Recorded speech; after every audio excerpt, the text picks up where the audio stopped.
ചെറുകിഴങ്ങ് കൃഷി ചെയ്തിരിക്കുന്നതാണ് കേട്ടോ ഇത്. ഇതുപോലെ നല്ല മണ്ണ് നന്നായിട്ട് കൊത്തിയിളക്കി ഇതുപോലെ കൂന കൂട്ടിയതിന് ശേഷം അതിന് മുകളിലായിട്ട് വേണം ചെറുകിഴങ്ങ് കൃഷി ചെയ്യേണ്ടത്. നടുന്ന സമയത്ത് അടിവളമായിട്ട് ഉണക്ക ചാണകപ്പൊടി ഇട്ട് കൊടുക്കുക.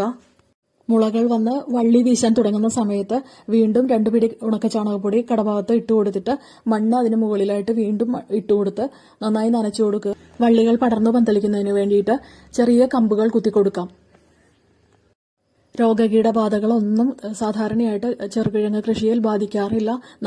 പുഴുക്കുണ്ടാക്കുന്നതിനും എരിശ്ശേരി ഉണ്ടാക്കുന്നതിനും മെഴുക്കുപുരട്ടി ഉണ്ടാക്കുന്നതിനുമായിട്ട് നമ്മൾ പണ്ടുകാലം മുതലേ ചെറുകിഴങ്ങ് ഉപയോഗിക്കാറുണ്ട്. നമ്മളിത് ചെറുകിഴങ്ങ് കഴിക്കുന്നത് വഴി നമ്മുടെ ശരീരത്തിനും നല്ല ആരോഗ്യം കിട്ടുന്നതായിരിക്കും. നല്ല രോഗപ്രതിരോധ ശേഷി നേടിയെടുക്കുന്നതിനും ചെറുകിഴങ്ങ് കഴിക്കുന്നത് കൊണ്ട് വളരെയധികം ഉപകാരപ്രദമാണ്. പണ്ട് കാലങ്ങളിലെല്ലാം സ്ഥിരമായിട്ട് നമ്മുടെ നാടുകളിൽ ഉണ്ടായിരുന്ന ഒരു കൃഷിയാണ് കേട്ടോ. ഇപ്പോൾ ഇത് ചുരുക്കം ചില സ്ഥലങ്ങളിൽ മാത്രമേ കാണുന്നുള്ളൂ.